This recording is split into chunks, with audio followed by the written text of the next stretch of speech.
Hola, hola valiente, bienvenida a un episodio más de nuestro programa de entrevistas Maestra Vida. Soy Rosana Becerra, creadora del proyecto rosanabecerra.com y hoy tengo el gusto de presentar en nuestra comunidad a María Mikhailova. María es coach estratégica, es mentora de coaches, ayuda a profesionales del crecimiento personal a crear programas transformacionales de alto valor para vivir en exclusiva de su pasión. Autora de varios cursos online de éxito como autoestima y confianza, mail coaching, self-coaching, y de no saber cuál era su lugar en el mundo y estar llena de miedos, ha pasado a crear un negocio online que realmente funciona, siendo considerada una de las referentes del desarrollo personal de habla hispana. En este camino ha ayudado a más de 1,000 personas a creer en sí mismas y encontrar su propósito. Su misión es ayudar a profesionales del desarrollo personal a emprender a través de su pasión de manera simple, enfocada y sin perder su esencia. Hola María, bienvenida a Maestra Vida, ¿cómo estás? Hola Rosana, muy bien, encantada de estar aquí contigo.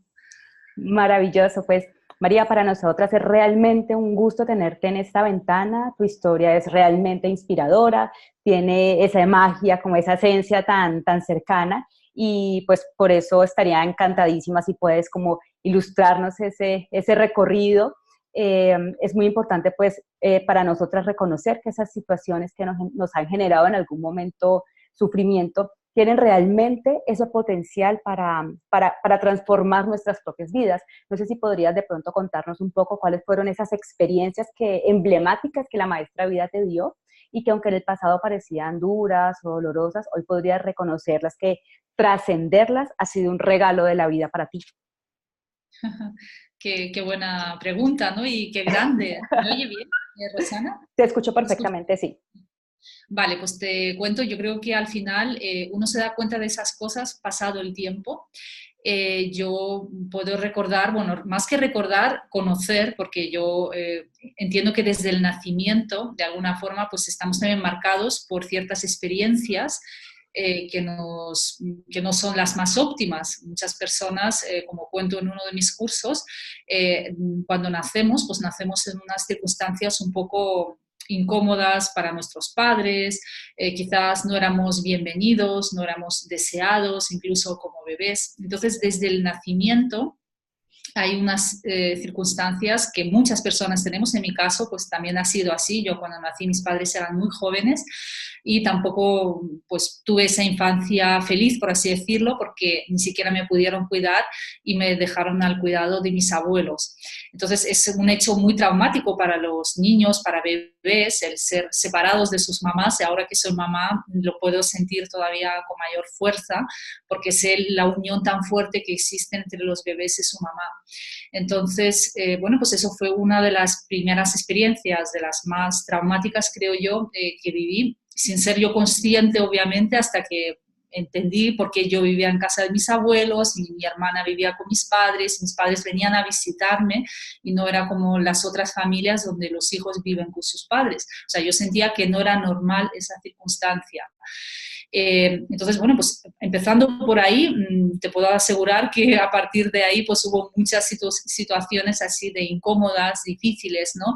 Desde, por ejemplo, haber sido refugiada política con 9 años, tuvimos que abandonar nuestro país, nuestra ciudad, por así decirlo, porque ha habido problemas raciales entre dos repúblicas, en este caso Armenia y Azerbaiyán, y bueno, pues tener que huir porque nos podían matar. De hecho, llegaron a matar a bastantes armenios y mi madre es de la etnia armenia, pues claro, todo eso también marca de alguna forma tu forma de ser, ¿no? O sea, son situaciones adversas donde pierdes todo, pierdes tu casa, pierdes tus amigos, pierdes, bueno, pues toda tu vida, aunque tengas 9 años, sí que tienes recuerdos ya y una pequeña vida, ¿no? Formada en un país. A partir de ahí, bueno, pues más de lo mismo, tuvimos que emigrar, irnos a Moscú, donde vivíamos también pues en un hotel, en plan ocupas, sin tener una casa propia. Un poco, bueno, pues esas circunstancias que ahora las cuento, a veces digo, jolín, no quiero transmitir, pobrecita yo, ¿no? Porque no me gusta tener esa sensación de, ay, pobrecita, fíjate lo que le ha pasado, pero es lo que has dicho tú, ser capaz de ver todo eso como aprendizajes de vida.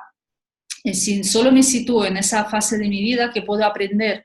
pues que soy una persona que ha sabido ser fuerte, ¿no? Ha sabido salir adelante pese a la adversidad, pese a que mi familia, por ejemplo, cuando ya emigramos a España con 11 años, yo tenía 11, tenía 2 hermanas más pequeñas, mis padres tenían $300 y éramos mis padres, mis 2 hermanas, la más pequeña de 1 añito, yo la mayor de 11, y $300 en el bolsillo, sin hablar español.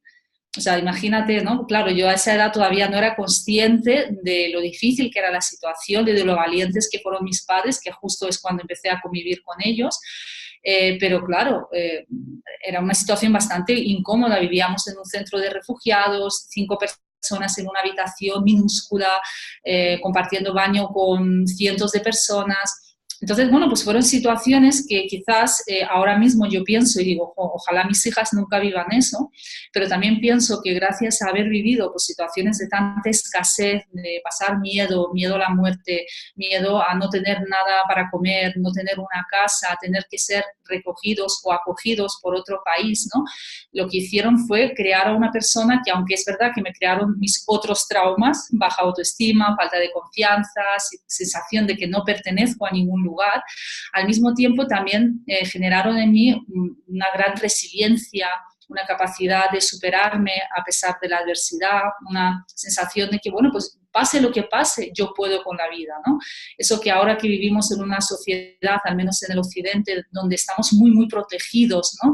Que no pase nada, los hijos los mandamos a los mejores colegios, tratamos de que no les pase de nada, ¿no? Como que estamos tratando de dar lo mejor y aún así nos sentimos como insuficientes o incluso malos padres, pues imagínate otros hijos o personas como yo que hemos pasado por tanta escasez y hemos sobrevivido y no somos personas desaprovechadas, sino todo lo contrario, somos más fuertes, somos más capaces, incluso podemos ser más compasivos, porque cuando tú has conocido la mayor escasez, el mayor miedo, ver a personas en situaciones similares te hace conectar mucho con su dolor, porque tú lo conoces, porque tú lo has vivido y también te hace creer en esas personas y decir, si yo he podido superarlo, esas personas también pueden. O sea, ya no es como pobrecitos todos, sino, bueno, pues con esa adversidad, con esas dificultades, podemos crecer, podemos ser más fuertes. Te he contado una pequeña parte porque es que si me pongo a contar todas las dificultades de mi vida no acabo, ¿no? Bueno, pues yo afortunadamente he tenido la oportunidad de conocer tu historia de cerca y wow, o sea, es increíble y sé que todavía hay muchas más cosas por comentar ahí, pero esperaría que las vamos sacando también poco a poco. Y te adelantaste de hecho a la segunda pregunta que te tenía, que era si bajo todas estas situaciones que habías vivido desde tu infancia o tu juventud, cuando sales ya después de tu país con tu pequeña familia, si esto definitivamente había influido para que tu sistema de creencias y de pensamiento se conformara, ¿sí? Ahí pues me diste la respuesta que efectivamente tú crees que ahí había unas bases importantes, pero después me gustaría que un poco nos ilustraras tú cómo reconociste eso, ¿sí? O sea, cómo empezaste como a atar esos cabos sueltos de, hoy esto me pasó en la infancia y esto se me está como reflejando hoy, ¿cómo empiezas tú a hacer ese link? Sí, pues ese link, claro, lo hago mucho más tarde, porque obviamente cuando eres joven o te están pasando esas cosas, no estás en contacto con el desarrollo personal, la espiritualidad. Eso me empezó a pasar un poco pues, a partir de los 30 años, que fue un poco mi despertar espiritual. De hecho, yo, bueno, pues continuando un poco con mi historia, para situarnos, ¿no? En ese momento de los 30, aunque las cosas que me han sucedido me hicieron ser más fuerte, más resiliente, al mismo tiempo también generaron en mí otros miedos, una sensación, como decía antes, de no pertenezco, no sé cuál es mi lugar, no sé quién soy, como una pérdida de identidad, que al mismo tiempo es positivo, porque gracias a esa pérdida de identidad uno empieza a buscarse. Y fue un poco gracias a esos problemas nuevos, como esa falta de confianza, esos miedos, ese no saber a qué dedicarme porque no tenía clara mi pasión, mi visión. Mis padres, por ejemplo, son músicos, mis 2 hermanas se dedicaban a la música, una ya no, pero la otra muy, muy metida en la música, además en las altas esferas de la música. Entonces yo me sentía como un poco separada de mis padres, del país en el que estoy, que en este caso es España. O sea, sentía como que no sé quién soy ni cuál es mi lugar. Y de forma inconsciente empezaba, por ejemplo, a escribir. Yo desde los 13, 14 años escribo novelas, pequeñas historias, relatos, porque era una forma de encontrarme. De hecho, cuando mi hermana pequeña leía lo que yo escribía, decía, pues que es todo como muy surrealista, porque en el fondo la historia es lo de menos, estás como haciéndote como esas preguntas muy raras de quién eres, qué haces aquí, como... Y todas las novelas iban un poco en esa dirección porque como que había en mí esas preguntas, ¿no? Desde que era muy jovencita. Y bueno, pues cuando ya empiezo a estudiar una carrera, que fue un poco por descarte, por encontrar la mejor entre las malas, por así decirlo, es decir, todas son malas, pero esta parece que es la mejor porque me han dicho que no habrá paro, no habrá desempleo, que en este caso era publicidad y relaciones públicas, también me doy cuenta de que no es con lo que yo vibro, no es algo que me emociona, ¿no? Pero aún así yo sigo, porque yo siempre he sido una persona, como decía, muy resiliente, muy perseverante, una persona que no se rendía, ¿no? Aunque no me gustaba, yo hasta el final. Y cuando empiezo a trabajar, pues más de lo mismo, me doy cuenta de que no me siento realizada, además por baja confianza en mí misma, pues acepto trabajos que no son acordes a mis estudios, en este caso trabajos pues más administrativos, de teleoperadora, todo por miedo a no tener trabajo, por miedo a la escasez, esa escasez que yo arrastraba desde mi infancia, pues me perseguía y me ha seguido persiguiendo hasta hace muy poquito, que hace poco me di cuenta de que todavía a día de hoy me sigue persiguiendo esa creencia de que un día lo voy a perder todo y tendré que empezar de cero, ¿no? Y como ya lo viví con tanta intensidad en la infancia y luego más adelante también, pues como que hay un miedo inconsciente muy fuerte ahí. Y fue a los 30, que es cuando empecé un poco a indagar, a leer más libros de desarrollo personal, El poder de la hora, leía también libros que tienen que ver con como la inteligencia emocional de Daniel Goleman, o sea, son temas que siempre me han apasionado y de hecho lo que más me gustaba cuando yo era estudiante eran temas como filosofía, temas que, bueno, pues iban más allá, ¿no? De quiénes somos, esas grandes preguntas que siempre me han encantado. Y pues fue en esa época en la que empecé a indagar mucho más, abrí mi blog incluso en uno de los viajes que hice al extranjero y estuve viviendo con mi pareja. Y dije, pues voy a abrir un blog, voy a compartir simplemente todas esas inquietudes que tengo dentro, quiero que el mundo, bueno, pues también me escuche, ¿no? Que yo también tengo una voz. Y fue en ese momento en el que me di cuenta de que todo eso malo que yo iba arrastrando, que primero podía superarlo, esas creencias limitantes, esos miedos, esa baja autoestima, esa falta de confianza, al mismo tiempo me di cuenta de que todo lo que yo había vivido hasta entonces tenía un sentido, ¿no? Un poco porque al final es lo que buscamos en esa espiritualidad, ¿no? Darle sentido a la vida, darle sentido a lo que nos ocurre, también dar un sentido al sufrimiento. Y empecé a verlo desde otro lugar, en lugar de verlo como algo que no quiero mirar, porque muchas veces evitamos, ¿no? Como que nos duele mucho mirarlo, decidí mirarlo. De hecho, escribía un montón de cartas, diarios emocionales, hacía un trabajo interior muy potente en esos años, a partir de los 30 años, porque quería sanar, quería salir de ahí y funcionaba. De hecho, era impresionante lo rápido que estabas viendo tu evolución, lo rápido que veías que, oye, pues ayer pensaba así, hoy ya me siento mucho más poderosa. Obviamente es un camino hasta toda la vida, ¿no? Como decimos, pero aún así reconozco que ahí es donde me di cuenta, gracias al desarrollo personal y la espiritualidad, que todo lo que me ha pasado, en lugar de esconderlo, evitarlo, es mucho mejor integrarlo, aceptarlo e incluso mostrarlo. Mucha gente me dice, es que te atreves a contar cosas muy personales, como que a mí me pasa eso, no me atrevo a contarlo. Y yo digo que gracias a poder contarlo, es muy terapéutico, gracias a eso lo estoy sanando, gracias a poder expresarlo y que el mundo vea que es algo que nos pasa a todos. Al final, nuestros miedos son muy similares, no somos tan distintos como pensamos en ese sentido, ¿no? Y pues yo creo que fue a partir de ese trabajo cuando empecé a darme cuenta del sentido que tuvo pues todo ese sufrimiento, todas esas dificultades y ahora lo agradezco. Agradezco incluso pues que mis padres no estuvieran ahí porque ahora puedo ser más fuerte, también puedo ser más compasiva con ellos, puedo entenderles mucho mejor que si hubiese tenido a mis padres siempre cerca y no me hubiese cuestionado nada, ¿no? Gracias a todo eso podemos cuestionarnos las cosas y aceptarlas, integrarlas, darle su lugar, porque la vida no es todo rosa, no todo es bonito, ni todo es felicidad, también es la sombra, ¿no? Es un poco eso, realmente es profunda tu pregunta.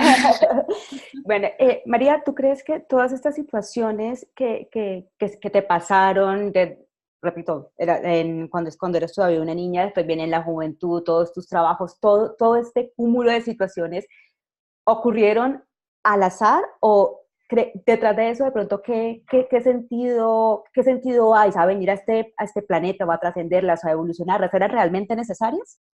Sí, sí, sí, totalmente. De hecho, una de las cosas con las que más resueno es que la vida es como una escuela de aprendizaje. Es como que tú vienes a esta vida a aprender una serie de lecciones que incluso tú puedes haberlas preparado de antemano, antes de nacer. Tú como que eliges, ¿no?, los aprendizajes que necesitas aplicar para poder evolucionar.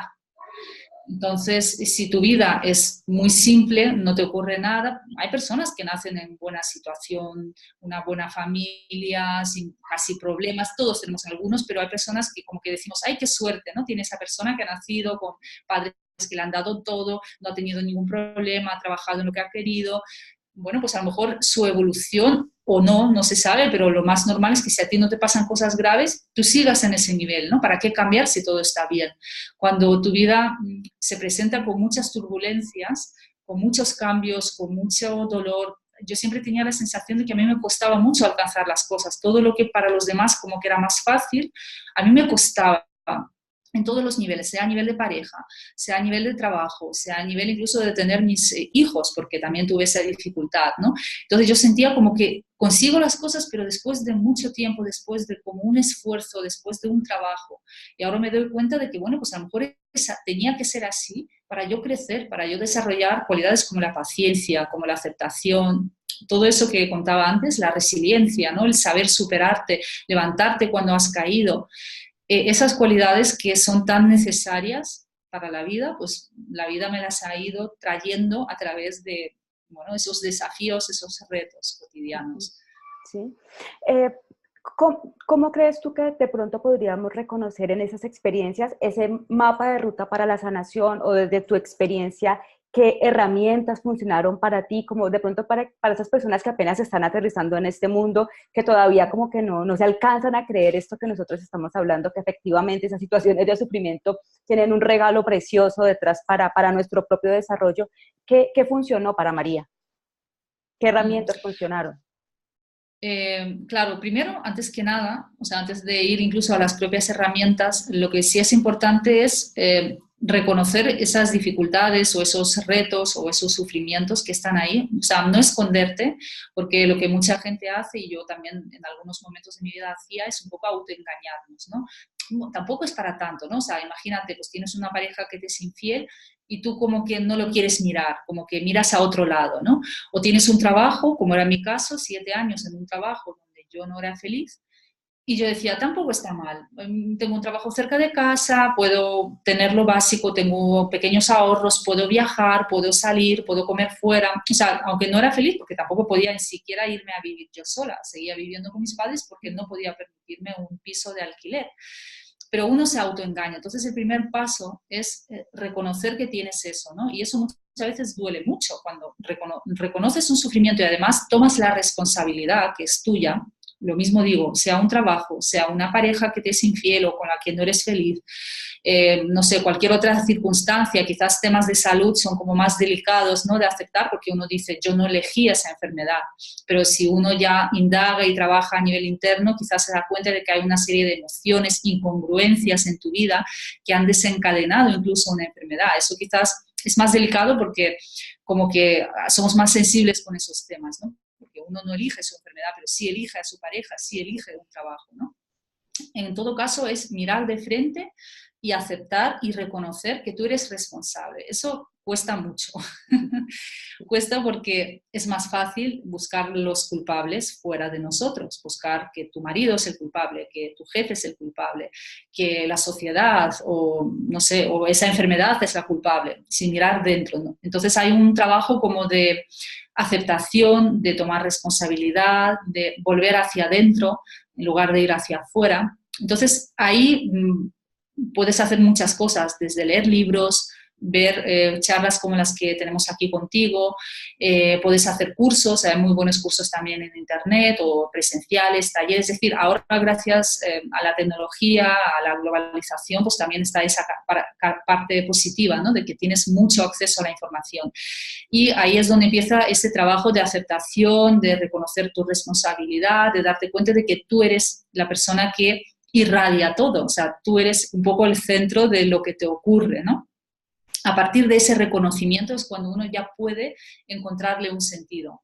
Y muchas veces el sentido no hace falta obsesionarse con él, porque muchas veces no lo vas a encontrar en ese momento. A mí, por ejemplo, con el tema de no poder ser madre, me decían los médicos bueno, pues por una baja reserva ovárica, me decían es que tú ya no puedes, aunque tú eres joven, tu reserva o tus óvulos son como de una mujer de más edad.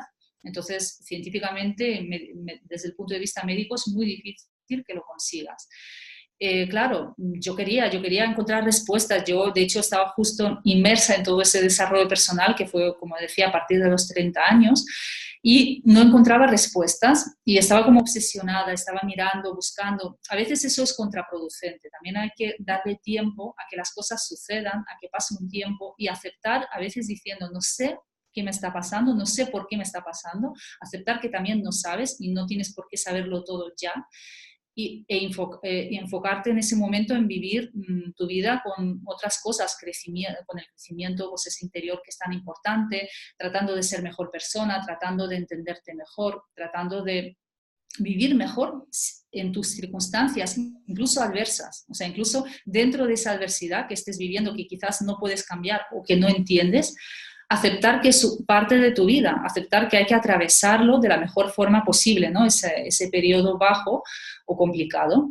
Y quizás con el tiempo te llegue la respuesta. A veces puede pasar mucho tiempo. Y también hay quizás incluso situaciones para las que no vas a encontrar respuesta en esta vida. También hay que aceptarlo. O sea, quizás no es el mensaje más positivo el que estoy mandando, no sé. Sí, no, pero quiero aprovechar ahí para hacerte una pregunta que precisamente me estaba haciendo esta semana. Y es hasta qué punto tenemos que ir y escarbar tanto en ese pasado, porque a veces las personas que nos metemos en este camino estamos buscando eso, el sentido de por qué me pasó, dónde me traumaron mis papás, dónde me traumó esa profesora, esto que me hizo este niño en el colegio, sí, soy un traumatizado, y nos queremos quedar allá como en ese origen, cuando supuestamente ya hemos entendido que era una herida necesaria, como que nos cuesta desapegarnos de eso y seguimos buscando el culpable y cuando lo tengamos identificado, entonces ahí sí sano, ¿sí? Exacto, es lo que tú acabas de decir. Ese escarbar tanto en el pasado es también una forma, primero, de huir de tu presente, que tu situación está pasando aquí y ahora, y al mismo tiempo encontrar otra vez al culpable. Ah, pues sí, porque fue mi madre, ah, fue mi profesora, ah, fue no sé qué. Pero claro, ¿de qué te ayuda? Es decir, está bien saberlo, a veces que lo sabes, pero a veces que no lo sabes, porque a lo mejor te han pasado cosas con 2 añitos y tú no recuerdas y nadie te lo puede decir. Mucha gente dice que yo he tenido una infancia muy feliz, pero seguro que no recuerdan nada de cuando tenían 6 meses, 8 meses, porque no tenemos recuerdos conscientes, salvo que quizás hagas alguna terapia de regresión, que sean como más profundas. Ahí quizás encuentres, pero tampoco es lo más importante. Al final lo que importa es vivir tu presente y vivirlo de la mejor forma posible e incluso vivir ese presente con ese dolor que en ese momento tienes, pero tratar de llevarlo de la mejor forma posible, no estar ahí como regodeándote, ¿no? En ese dolor, fíjate lo mal que estoy, fíjate, porque hay mucha gente que lo hace, ¿no? Incluso yo recuerdo que había momentos, por ejemplo, en el tema de pareja, que yo también pues, pasé momentos malos en mis 20 años, y siempre estaba diciendo, fíjate qué bien le va a los demás, tiene sus buenas parejas y yo con esas parejas que siempre me abandonan, que nunca me llaman, que al final las cosas nunca salen. Y yo escribía un poco para sacar todo ese dolor fuera, ¿no? Pero eran como quejas, ¿no? Como un poco sintiéndote tú la víctima de la vida. Sí. Y esa actitud, obviamente, pues lo que hace es quitarte, restarte tu poder personal. En el fondo yo sí que creo que somos personas muy poderosas. Incluso ese poder sale de las situaciones más dolorosas, porque ahí es donde más podemos transformarnos. Sí.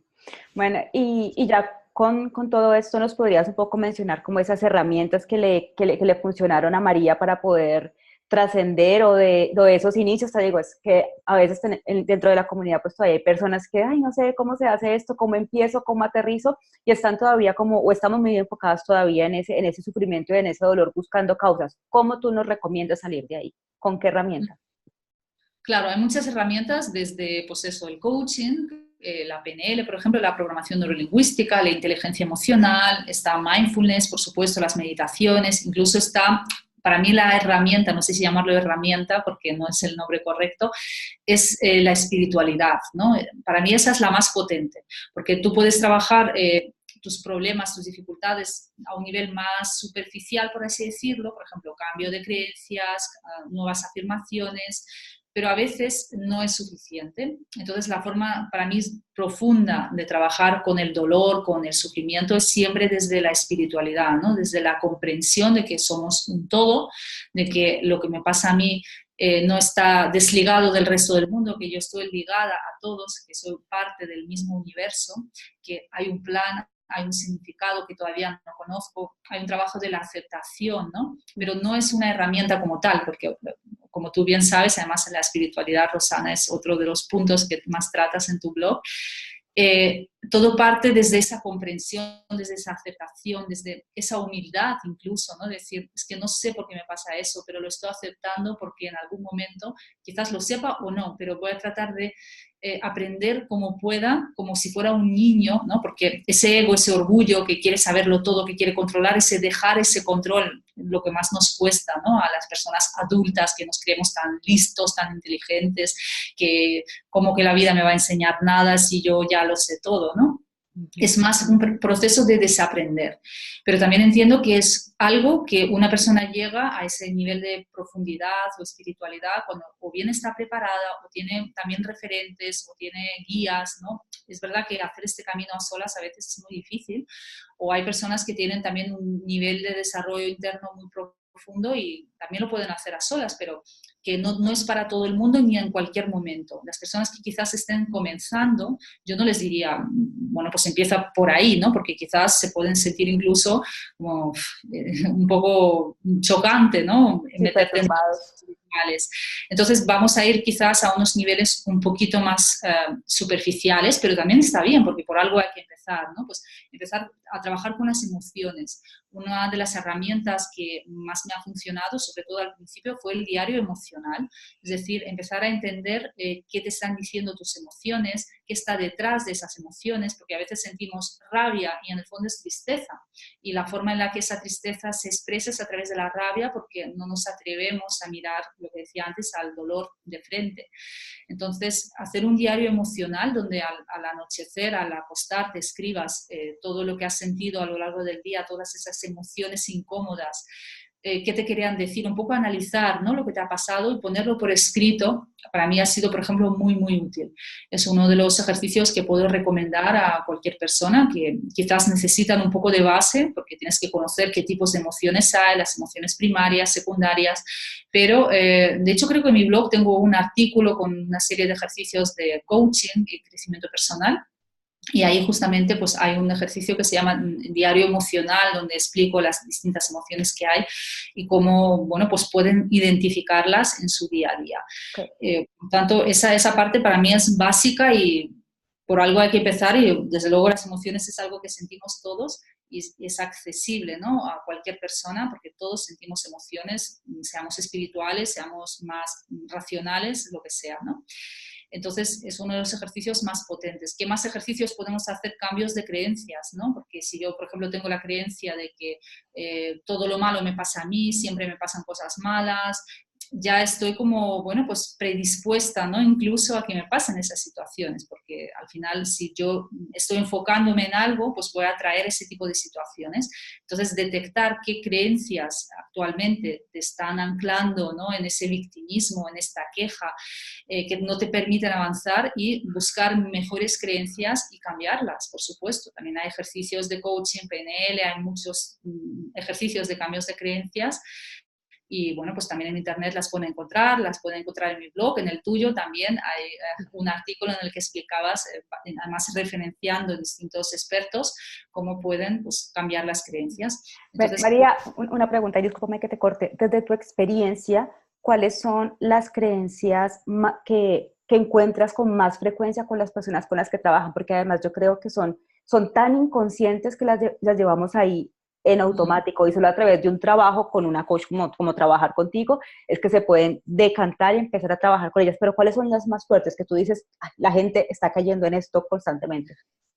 Pues mira, para mí una de las creencias más profundas, más arraigadas que hay es la sensación de que algo va mal en ti. O sea, como que yo soy defectuosa, hay algo malo en mí, no sé qué es, como una sensación de culpa, ¿no? Como una culpa inconsciente y de ahí surgen, por ejemplo, la baja autoestima, el miedo a mostrarte, el miedo a equivocarte, de ahí surgen muchísimos miedos y si tú vas indagando, llegas a esa creencia, como yo las llamo creencias raíz, la primera de todas, y yo creo que la tiene como el 90% de personas, esa sensación de que no soy suficiente, como que hay algo malo en mí, como muchas veces es una creencia que tiene que ver incluso con aspectos religiosos, ¿no? El famoso pecado original de que, bueno, pues hay un pecado que tú naces con él y, bueno, pues como que tienes que corregir ese error, ese pecado, tienes que ser buena o bueno, hacer las cosas bien para que nadie se dé cuenta de que hay algo en ti que es sucio, ¿no? O yo que sé, corrupto, ¿no? Son cosas como muy de la culpa, ¿no? También puede pasar por tu familia, que en tu familia, pues, tu nacimiento no haya sido celebrado porque cuando naciste pues a lo mejor no era el mejor momento o quizás pasó algo en tu infancia y tú te sentiste como culpable, claro, mis papás se separaron porque yo no sé qué, y a lo mejor obviamente no eras tú, son tus padres los que han tenido sus cosas, pero como que un niño suele creer como que es el centro del mundo y que todo pasa por él, ¿no?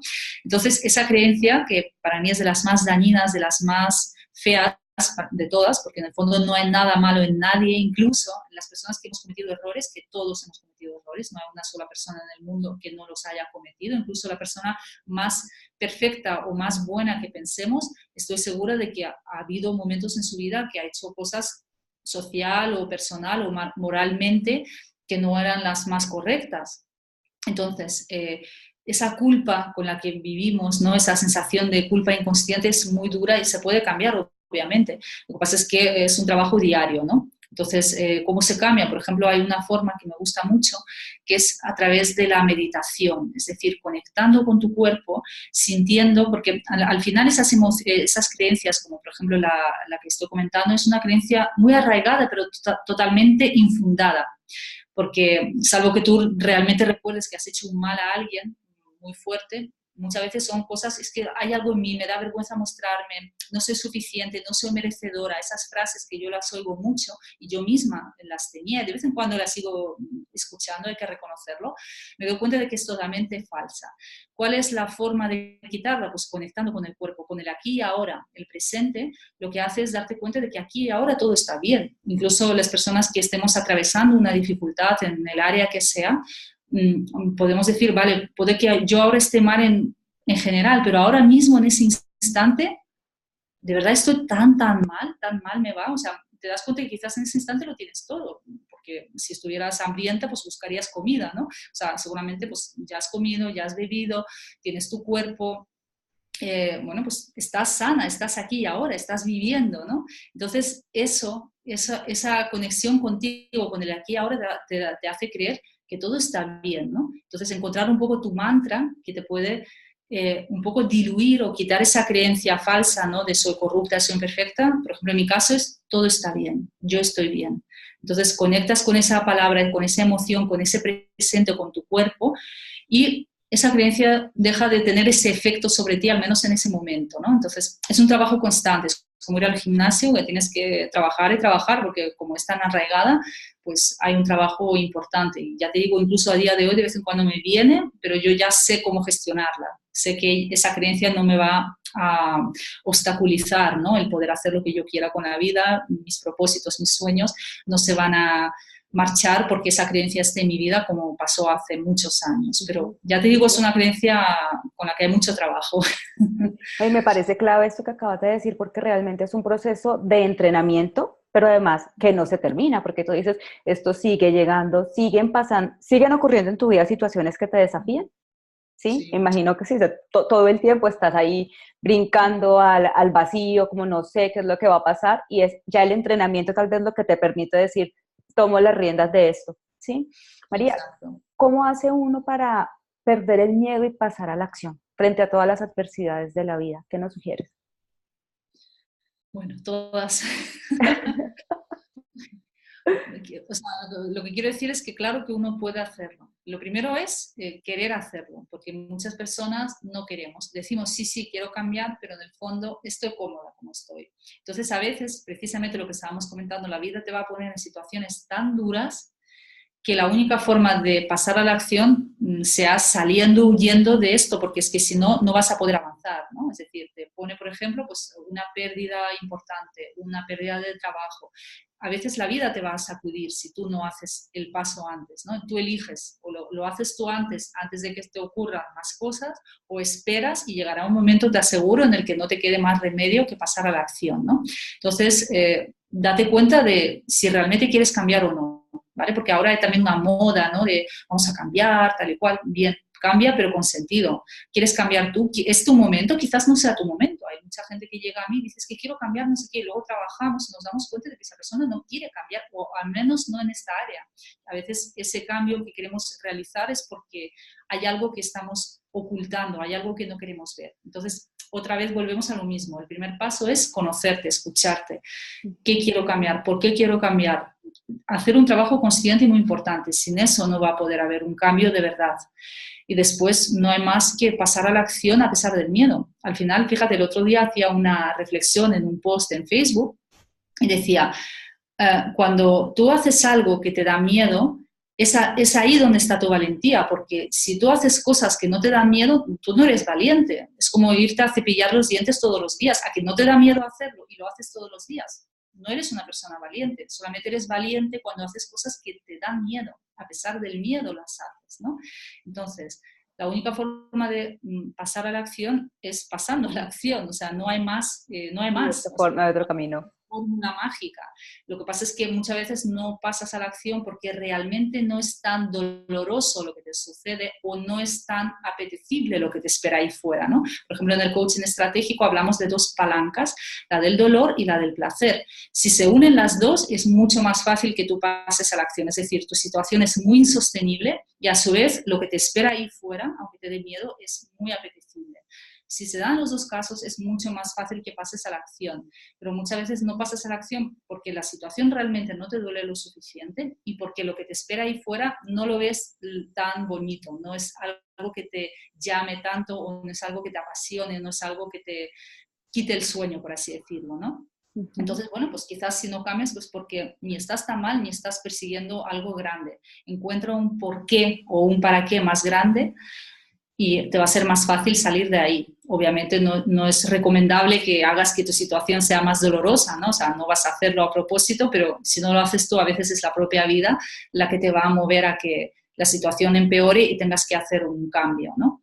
Pero tampoco hay que obsesionarse con el tema del cambio, yo creo, porque hay como esa moda, ¿no? Y no es moda, al final es escucharte, es más simple de lo que pensamos. No, y además solamente puedes evaluar el cambio también en el tiempo, ¿sí? No es como que hoy hago esto y ya mañana voy a estar así, sino que ya después en retrospectiva puedes ver todo el avance que has hecho, o sea, no pasa de un día para otro tampoco.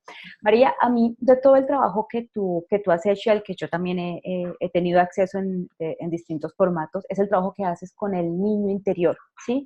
Cuéntanos desde tu experiencia personal también o profesional, ¿por qué es tan importante trabajar con este niño interior y cómo podemos comenzar? Sí, el niño interior es básico, ¿no? Porque como decía al principio, todos arrastramos algún trauma en nuestra infancia, incluso si no lo recordamos. Ya antes decía que hay personas que me llegan y dicen, es que yo no recuerdo nada, mi infancia fue feliz, pero claro, hay cosas que no vamos a recordar.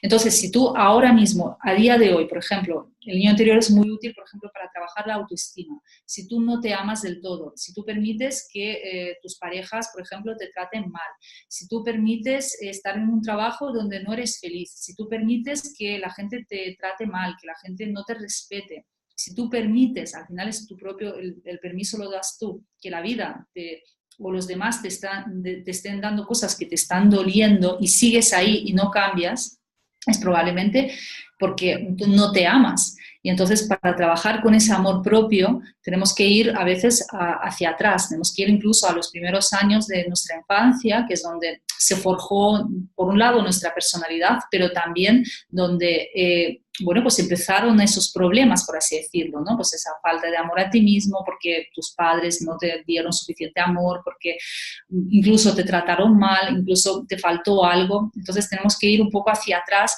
y reconciliarnos con ese niño herido, que creo que no sé, no conozco una persona que diga, es que mi infancia feliz, porque si fuera así, ahora mismo esa persona estaría feliz también. O sea que al final eso está muy relacionado, ¿no? Entonces, si ahora mismo no estás bien por alguna razón y tiene que ver con tu amor propio, con tu autoestima, pues vamos a ir un poco a tu pasado, a ver dónde puede haber como ese momento o esos momentos en los que tú desatendiste a ese niño por circunstancias que fueran. Entonces, ¿cómo lo hacemos? A mí una de las cosas que más me ayuda es realizar visualizaciones. Hay muchos ejercicios, pero creo que las visualizaciones son muy potentes porque es como revivir esa situación. Puedes no recordar lo que te pasó, pero simplemente con el hecho de imaginarte siendo niña, siendo niño, siendo bebé, te van llegando imágenes, porque aunque conscientemente tú no recuerdes las cosas, inconscientemente sí que se queda ahí el dolor, ¿no? Entonces tú puedes de repente ponerte a llorar, no saber por qué, o puedes ver una imagen que dices, pues yo no recuerdo haber estado sola, abandonada, pero siento algo, siento que hay como ese dolor de algo, de abandono, de sentirme solo, de sentirme desamparado, y entonces volver a darnos ese amor que no nos hemos dado o no nos han dado en esa etapa, pues volverlo a dar nosotros mismos, porque en el fondo, cuando tú no te amas aquí y ahora, es como que tú desatiendes esa parte tuya, esa parte pura, inocente que tú tienes. No es que tú hayas dejado de ser ese niño, tú siempre tienes a ese niño dentro, ¿no? Entonces, la forma en la que reconectas con ese amor propio es a través de esa infancia, a través de ese amor a ese bebé o ese niño, que bueno, pues le faltó algo, le faltó amor. Al dárselo a él, te lo estás dando a ti misma aquí y ahora. Es un juego, ¿no? En el fondo. Pero a mí, por ejemplo, me ayudó muchísimo y siempre que vuelvo a hacer este ejercicio conmigo, con mis clientes, con mis alumnos, es precioso, ¿no? Porque aunque a veces es doloroso, porque reconozco que hay personas que lloran mucho, es liberador, ¿no? Porque lo que haces es sacar esas emociones retenidas, estás sanando, ¿no? A través de las lágrimas, a través de la expresión de esa emoción, estás sanando y reconciliándote con ese niño. Es un trabajo precioso, necesario y muy importante. Durante la entrevista tú has mencionado varios recursos, entonces para que también que nos escuchen lo tengan claro, los voy a incluir todos y también voy a incluir tu meditación del niño interior, que para mí ha sido un despertar y un abrazar a esa niña, y desde ahí he empezado también a tejer digamos que una historia distinta y una relación distinta con esa niña que yo también llevo adentro. Entonces estaré encantada de compartirla con toda la comunidad. ¿Mm? Eh, María, cuéntanos en este momento qué estás haciendo, cuáles son tus servicios, cómo se pueden poner en contacto contigo. Claro. Bueno, pues mi blog, mariamikailova.com, que luego cuando añadas los enlaces, pues me van a encontrar fácilmente a través de mi página, se pueden suscribir, tienen además el curso de creencias raíz, Bueno, la primera es la que comentábamos en esa entrevista, y luego pues también tienen varios cursos, el curso para reinvención profesional que se llama Mail Coaching y el curso de desarrollo personal con un enfoque más profundo que además conoces muy bien, que es Self Coaching. Entonces, bueno, pues pueden elegir uno de esos dos cursos. Incluso hay otro curso más cortito, pero también bastante profundo, que es el curso de la autoestima y confianza. Y en cuanto a servicios, ahora mismo me enfoco en ayudar a coaches y profesionales del desarrollo personal, terapeutas, que, bueno, pues quieran vivir de su pasión, porque es algo que creo que es muy necesario, que somos muchos profesionales que no estamos consiguiendo resultados y creo que hay que dar esa oportunidad, ¿no? A todos los que queremos dedicarnos a eso, queremos ayudar a otros. Creo que al final siempre hablamos de queremos cambiar el mundo, queremos mejorar el mundo, ¿vale?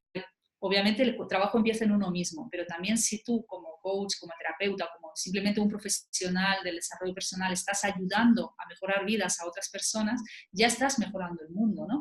Entonces tenemos una misión súper bonita, súper necesaria, que muchas veces no valoramos porque hay una creencia también limitante de que la ayuda es altruismo, es gratis, no se puede cobrar, no se puede vivir bien de ayudar a los demás, y es todo lo contrario. Creo que nuestro trabajo es de los más importantes porque cuando uno mejora por dentro, toda su vida mejora y puede bueno, pues, florecer en muchos ámbitos de su vida, ¿no? Entonces, ese trabajo creo que es muy importante y ahora mi misión va a ser ayudar a esos profesionales a que puedan vivir de su pasión, que no les cueste años llegar ahí, sino que en pocos meses ya puedan generar ingresos, ya puedan probar sus ideas, ver que funcionan y estar ayudando a los demás. Entonces, ahora mismo mi misión es esta, aunque ya te digo, mi misión va cambiando con el tiempo y no sé dónde estaré mañana ni qué haré, pero por ahora este es mi nuevo enfoque y bueno, pues los que quieran conocer un poquito más, en mi blog voy a hablar más de ello. Uy, súper, o sea que pronto vamos a ver la escuela María Mikhailova. Wow, maravilloso. Algo así. Algo así. María, un último mensaje que le quieras dar a todas las mujeres que te están escuchando. Pues mira, justo lo hablábamos hace nada contigo, que no desatiendan a su niña interior, que es un regalo, eso que tenemos dentro, esa niña interior, todos llevamos a esa niña a que fuimos, sigue con nosotras, nunca se ha ido, siempre ha estado ahí y siempre está pidiendo que le demos amor, que la queramos, que la escuchemos, que le demos voz. Entonces, la forma de conectar con esa esencia, que muchas veces hablamos, conectar con la esencia, conectar con uno, pasa por escuchar a esa niña y darle todo el amor del mundo, porque esas mujeres, que somos muchas, además yo soy mamá de 2 niñas, creo que somos, vamos, las grandes canalizadoras del cambio de la nueva era, eso lo tengo clarísimo. Así que crean en sí mismas, que escuchen y atiendan a esa niña y lo den todo para vivir la vida que se merecen. Para mí eso es importantísimo a día de hoy. Qué mensaje tan bonito, María. Yo de verdad te lo agradezco mucho que hayas aceptado esta invitación. Estoy segura que este mensaje va a llegar a las mujeres que en este momento ya están preparadas para recibirlo y espero pues que no sea la primera vez que te tengamos aquí dentro de este espacio. Por supuesto, bueno, Rosana, muchísimas gracias y nada, pues que vaya genial tu proyecto, las entrevistas y aquí nos encontramos y también pues en Self Coaching. Bueno, muchas gracias. Te mando un gran abrazo. Chao. Chao, chao.